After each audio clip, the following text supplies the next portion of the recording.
Sir in the back. I know your special interest is Carpato-Rusins. What can you say It's about... only one of my interests. Yeah, one, yeah. What can you say about the national self-identification of this population? And the next question, what can you say about the criminal claim started 1 year ago from the Ukrainian Security Service against the Russians for their attempt of separation from Ukraine? And what's the situation now in this case? Yes, thank you. Well, guess what? I've never spoken about this problem or this issue in public in Toronto, and now I'm placed in a position in which I will answer your question. The first aspect of answering the question would be to say that Carpatho-Russins in the European homeland, which all of us thought, including myself, had ceased to exist after World War II, and certainly after 30 years of enforced Soviet rule, not only on Transcarpathia, but Soviet influenced rule on neighboring communist countries, Czechoslovakia, Poland, that these people disappeared. There were only maybe some elements in the immigration, small number in Yugoslavia, but in the Carpathian homeland, these people no longer existed. And this is what happens. What are you going to do?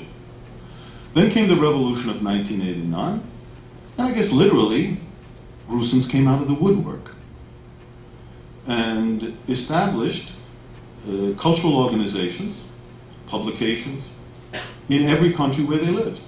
Beginning in Ukraine, actually the first organization was established, and specifically Russian organization, was established by the Lemkos in Poland in early 1989, then one in Ukraine, then one in Slovakia, one in the Czech Republic, already existed in Yugoslavia, one even in Hungary, where everyone thought they were assimilated before World War I.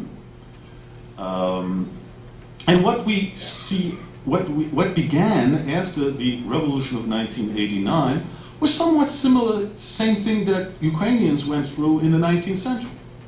This was a people who were not recognized by the ruling authorities.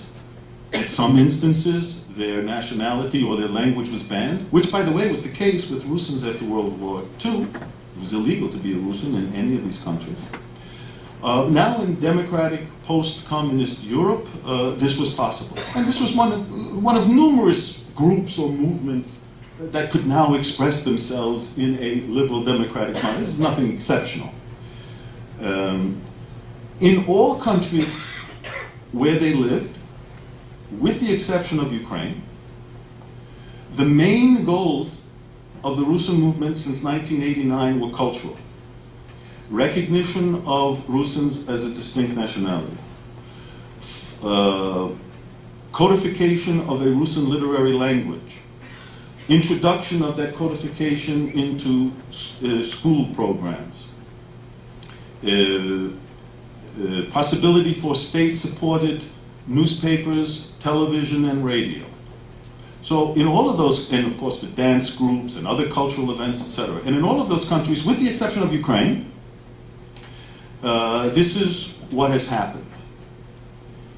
The movement in Ukraine, the Russian movement in Ukraine, almost from the very beginning, that started off as a purely cultural phenomenon, then started making political demands, already in 1990. Now, one of the reasons why this was the case, why did Russians in Ukraine make political demands, whereas those in other countries only cultural ones? And the reason for that was that Transcarpathia, what Ukrainians call Transcarpathia, Zakarpattia, Zakarpatska Oblast, was the only area of the Russian lands and the first part of Ukrainian territory that had officially, internationally recognized self-rule going back to the beginning of the 20th century. This is the first territory. And they had autonomy throughout the whole interwar Czechoslovak period.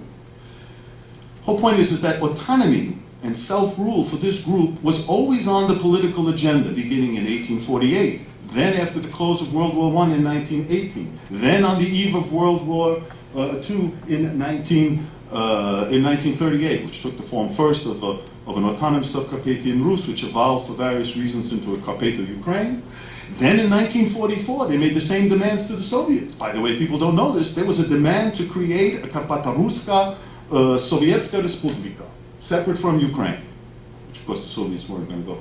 Point is there was this tradition of autonomy. As a result of, after 1990, there was political demands, and not simply cultural ones, so much so that the local Oblast Narada, regional council, in conjunction with the then presidential candidate and head of the Verkhovna Rada, 1 week before the December 1st referendum on Ukrainian independence, came to Uzhhorod and reached an agreement whereby there would be a special question added on to the referendum. So in Transcarpathia, also in Crimea, by the way, but in Transcarpathia, there were three things going on simultaneously on the same day. One was voting yes or no for independent Ukraine. One was voting for a president. And then there was a third element, a referendum. Do you want Transcarpathia to be a self-governing region within Ukraine? Interesting, the results of the statistics. And by the way, Kravchuk, before leaving Uzhhorod, the week before the referendum, said, if the referendum is passed, we will implement this in the beginning of the spring already of 1992, in a few months. 92% of the population, inhabitants of Transcarpathia, voted for independent Ukraine. I forget exactly what the figure was, but the majority voted for Kravchuk. 78% said the province should have self-rule. To this day, that has not happened.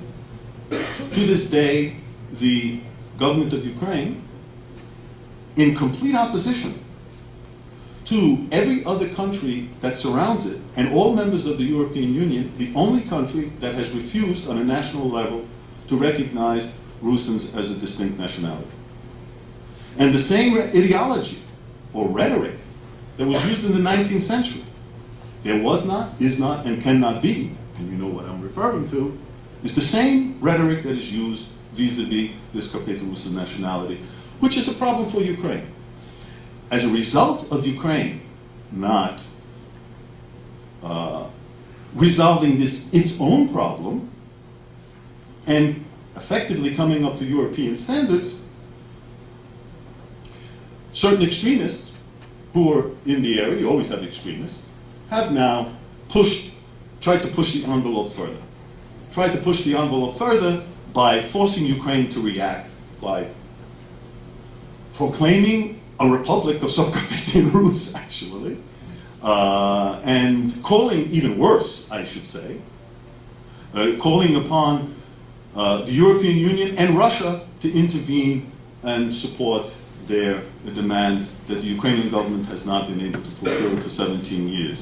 Of course, you know, if we're talking about political policy here, a lot of things could have been done differently. The Ukrainian government could have, you know, resolved this problem a long time ago and it wouldn't have gotten to this. Of course, nothing's really going to happen anyway, by the way, in terms of real political change. But that is the answer to your question. And in the last year, within the last year, finally the Ukrainian security services have opened the case against the person who is the leader of this movement, who happens to be an Orthodox priest, I mean, for a distinct republic, all the time formulated, by the way, which is important, within the framework of Ukraine. It's still argued that way.